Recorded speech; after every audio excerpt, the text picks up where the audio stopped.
Alright, so I'm back with even more disgusting moments from MasterChef, and this contestant right here takes the top spot on today's list for obvious reasons. So here's what happened. In episode 9 of season 6, Chef Ramsay had challenged everyone to replicate his famous beef Wellington. And if I've learned anything from Hell's Kitchen, it's that making even a decent Wellington is pretty rough. But don't worry, unlike their Hell's Kitchen counterparts who had to go in blind, the home cooks were given an opportunity to taste the dish and soak in the flavors. And once they were ready, they were each allowed to whip up their own. Not the prettiest, but steel. Anyway, let's quickly cut to the tasting, but as it turns out, Graham decided to throw a curveball nobody expected. When you sat down for dinner earlier this evening, you were in fact forming your team. And to make things worse, Chef Ramsay added more challenges to the already challenging task. Taste one beef Wellington dish from each pair.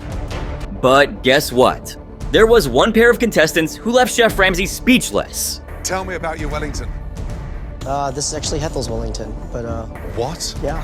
Although there were more flaws than I could ever really hope to point out here, one stood out. I'm amazed. Hethel didn't even taste it. Be it Kitchen Nightmares, Hotel Hell, Hell's Kitchen, you name it. In all of Chef Ramsay's shows, he has time and again emphasized on the importance of tasting food before sending it out. And yet, here we had Hettel, who simply didn't bother tasting the dish, and, well, she had her reasons for it. Turns out, she was vegetarian. But what excuse does Christopher have up his sleeve? Feeling confident that he had an edge over Hettel, Christopher proudly presented his own Wellington. I would wager that my Wellington's probably the tastiest here. Really? Well, sounds like he aced the dish, right? Well, let's not jump to conclusions. Oh my. That's bigger than you. It's like family style. Embarrassing doesn't even cover it. Despite all the confidence, the dish fell flat on its face.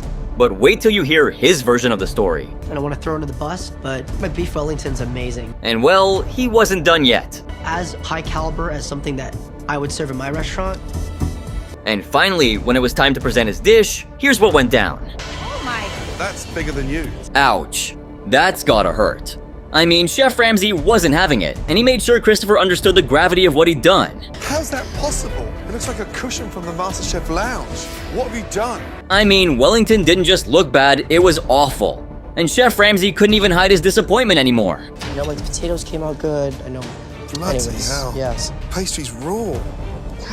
But this is where things get real juicy.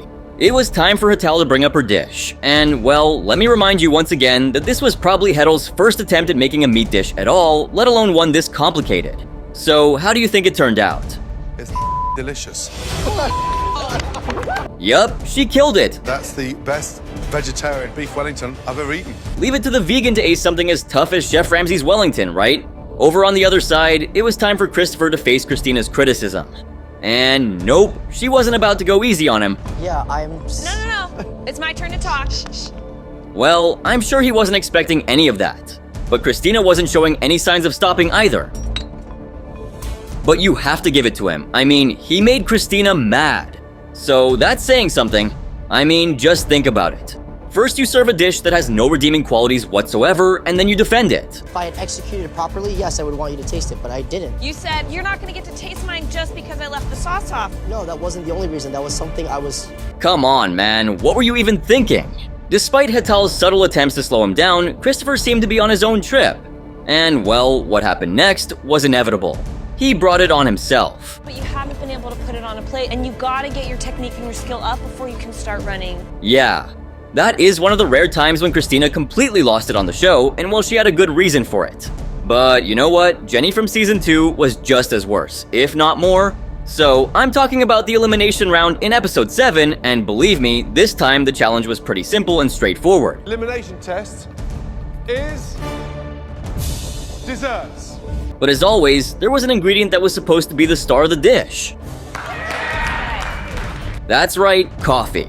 I mean, coffee is aromatic, flavorful, and well, it even adds a dash of color. It's an ingredient which can pair with a lot of dishes, and most times it works well. So you might think that this challenge would be a breeze, right? But you couldn't be more wrong. I mean, just take a look at the theme and you'll know what I'm saying. I infused the tart with coffee. Is it supposed to look like that? Yeah, if you ask me, this could either be a hit or a fail. It could go either way. But considering it made it to this list, I think you know which way it went. Look like that? What is that? It's not cooked all the way through. I put it in too late. So it's raw. Yeah, not the kind of start she was hoping for, I guess. I mean, the judges had not even given the dish a taste, and here we are finding flaws. And what was Jenny's excuse? It's totally raw, but it's the top is edible. Well, the opposite of being cooked is raw. I think she shouldn't even have tried to explain herself. It just didn't make sense, and it only made her position even worse. And Joe obviously wasn't having it. All right, so let's raw. As for the taste, okay, let's not even go there.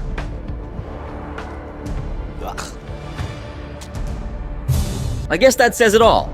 But wait till you hear what Chef Ramsay had to say. I mean, excuse me. Yeah, I guess that pretty much put the last nail in the coffin. I mean, he couldn't even swallow it, so that should say a lot about the dish. And after the underwhelming experience, what do you expect him to say? Well, nothing. Embarrassment for you, and it's an embarrassment for this competition.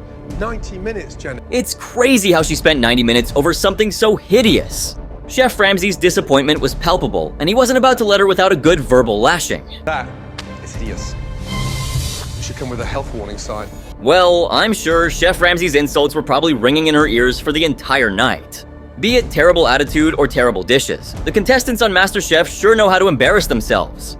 And this next contestant was no exception to this embarrassment. When Season 7, Episode 3 kicked off, the home cooks were all pumped up and ready to rock as they walked into the doors leading to their dreams. Good morning. But guess what got their hearts racing? When they found out that this week's guest judge was none other than the legendary Wolfgang Puck himself. Is the god of the culinary world. I mean, come on, you'd expect someone to faint or at least squeal with excitement, but nothing of such happened. On the contrary, the chefs were terrified knowing that they would be cooking for such a big shot. With America's most iconic food challenge, the MasterChef Mystery Box. Anyway, it was time to reveal the season's first Mystery Box challenge, and Puck decided to do the honors. Have juice and ingredients which comes in many colors, shapes and forms. Yes! Puck introduced the contestants to America's most iconic food challenge. The home chefs were all in, lifting those boxes like pros, only to unveil, wait for it. Potatoes. But hold on, because this mystery box challenge was no joke. Ramsay pitched in with the most crucial part of the challenge, saying, For one of you, this is your last 10 minutes. Now, this little twist added more pressure to the already intense challenge. I mean, imagine how embarrassing it would be to leave the MasterChef platform over a potato dish. As per usual, at the end of the challenge, 3 chefs were called out for having the worst dish of the challenge. Now, these potato creations had totally missed the mark by a large margin. But for one contestant, it turned out to be a nightmare. So Nathan decided to go all out with a twice-baked potato topped with caramelized onion, bacon, and potato puree. Sounds interesting, right? Well, not according to the judges. You know, the whole color in here, does that look appetizing to you? No, chef. Poor Nathan was called out for lack of imagination, and honestly, his dish was just plain ugly. Sorry, Nathan, but it is what it is. I mean, it was so unappealing that Wolfgang Puck was more than disappointed with the dish. It's like somebody ate it already once. Yes, chef. Ouch, talk about a burn. Chef Ramsay was genuinely embarrassed to serve this substandard dish to none other than Puck. Well, it looks like Nathan had a long way to go before he could actually shine through with this dish. Tough break, kid. But what happened in Season 6, Episode 5 was even more crazier. You're gonna give me the basket that I want. The episode kicked off with the Mystery Box Challenge, and Jesse came out on top as the winner. But instead of heading back to the pantry to discover his advantage, he was at the receiving end of a shocking news. You will not be going back into that amazing pantry with us. Well, turns out Graham was excited to introduce what he called an awe-inspiring gift from Mother Nature. Confused? Well, it was one of those crucial moments where every contestant looked on, unsure of what was about to go down. What is in this box? Now, this is when Chef Ramsay asked Steven what he thought could be in the box, and you won't believe what he said. And what do you know? He was right! But here's the kicker, the mystery ingredient wouldn't be unveiled until they stepped foot into the pantry. Now remember, I told you Jesse had an advantage. Well, that wasn't the only one.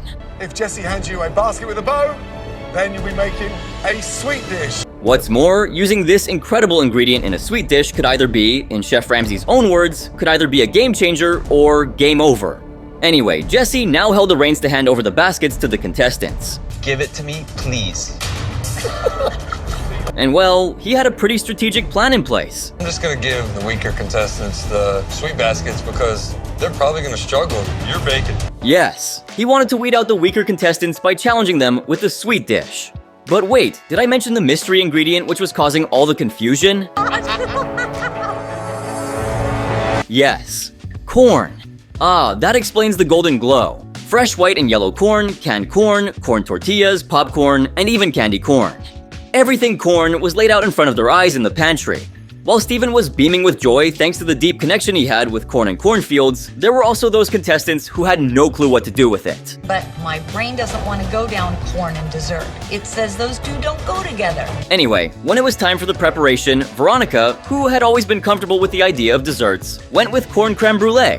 And boy was she confident about her decision. I'm so excited. I'm dedicating this dessert to my first and oldest granddaughter. I'm making corn creme brulee. Meanwhile, Justin was whipping up a creme puff stuffed with corn and topped with a candy corn sauce. However, Graham wasn't vibing with the dish. When Christina tasted the filling, she suggested adding more salt, but Justin wasn't having it. I understand that, but we just tasted that and I said, hey, don't forget you're probably gonna need salt. That's my most polite way of telling you that definitely did not have enough salt in it. Cut to the tasting, and Veronica was the first contestant to present her dish. I'm feeling really confident and I'm feeling like they're gonna like it so much. However, Christina was looking for something particular, something that could be a deal breaker for her. Yeah, you can hear that crack. That is like the only texture that a perfectly creamy creme brulee really needs. And this is when Veronica's confidence took a nosedive. Well done at all. The creme brulee was overcooked, too fatty, and lacked the essence of corn. Well, of course, Christina wasn't impressed. This is a corn challenge. It's not a caramelized sugar at the top of a creme brulee It's challenge. not. So. Anyway, let's see if Justin stood a better chance with his profiteroles filled with sweet cream corn and topped with candy corn caramel. It's got a sort of wet, almost like a wet cornflake inside. Yeah, chef. Unfortunately, the pastry was undercooked, the filling was overly sweet, and to top it off, he used canned corn in the center. Yes, you heard me right. With all that fresh produce in the pantry, Justin had decided to go the canned way. Chef Ramsay was visibly upset. Likely. If you thought that was rough, wait till you see Charlie's dish. Give me the Alright. Yes, Charlie's attempt at yellow corn grits with New Orleans barbecue shrimp was heavily criticized for its undercooked grits and for failing to let the corn shine as the star ingredient. This is what I want to do. I want to elevate. So give me some of that love, and I want to taste it. Anyway, cut to the deliberation, and the judges made an easy decision. After Charlie was saved, Veronica and Justin were left fighting for that last spot. But the decision was already made. In the MasterChef kitchen. Veronica, head back to your station, please. Well, talk about a rough ride. But guess what? Here comes another elimination test which truly tested the judges' patience. Because this time, Helene decided to plate a dish which looked nowhere near appetizing. Scallops that are crusted in a red peppercorn smoked sea salt wrapped in burdock root. To Chef Ramsay, there's no way even the slightest error would go unnoticed. And this dish had a ton of them. Right off the bat, when he first saw it, Ramsay could tell what was wrong with it immediately. The center of that bright grain of rice, what does that mean? Yeah, it was definitely not a matter of perhaps. The rice was undercooked. But that wasn't the only thing wrong with the dish.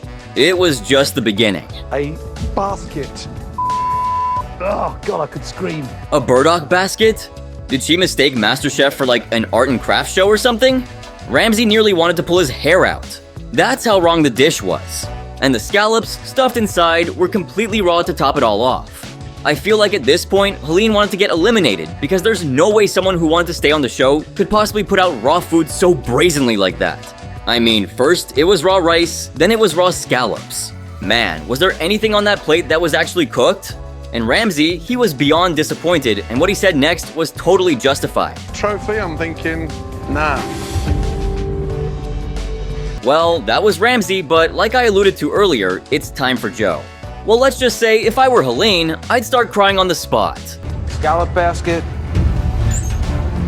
Go in the garbage basket. Brutal doesn't even begin to cover it.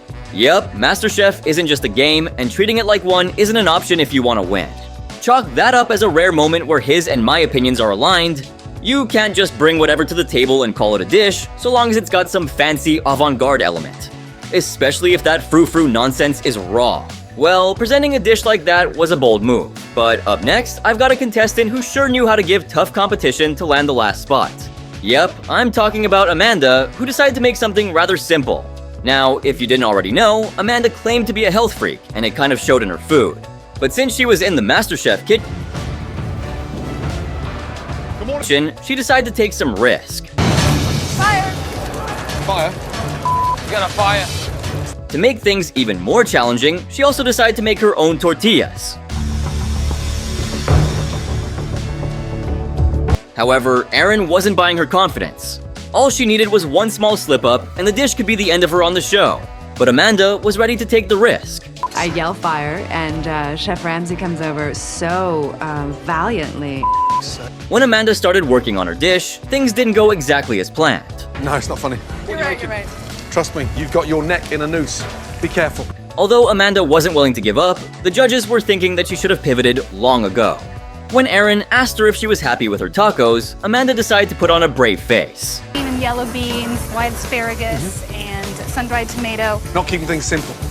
Sadly, those very tacos Amanda was so proud of landed her in the bottom 3. This elimination challenge comes with a departure. When it was time for the tasting, Amanda tried her best to upsell her dish. Subpar. And on the verge of an embarrassment. However, the judges weren't impressed. Please stand over there. Thank you. This next dish. And he didn't stop at that. He decided to give it to her straight, no holds barred. Amanda knew exactly where this was going. She was fighting to hold her tears back, but the judges had to do their part and dissect every last bit of the dish. And believe me, they weren't able to find a single positive thing about it. Seemed to know what a risotto was supposed to be. And that extended to the fish itself, too. Third of the worst dishes had a mix of ingredients that made no sense. There was nothing that could save her in the dish. Not the flavor, not the texture, and not even the presentation. But Amanda wanted to give it one last shot. When she tried to speak up in her defense, Chef Ramsay decided to shut her down real quick. Those 3 risottos were embarrassing. Who do we send home? Chef Ramsay was struggling to contain his anger. Although he wanted to snap back at her, he soon realized that she was already on the verge of breaking down, and he didn't want to make the situation messier than it already was. However, he couldn't help but say it as it is. So, I feel safe. As for Erin, he was just as disappointed. Quite frankly, scared. My food tastes great. What do the judges want? And Joe?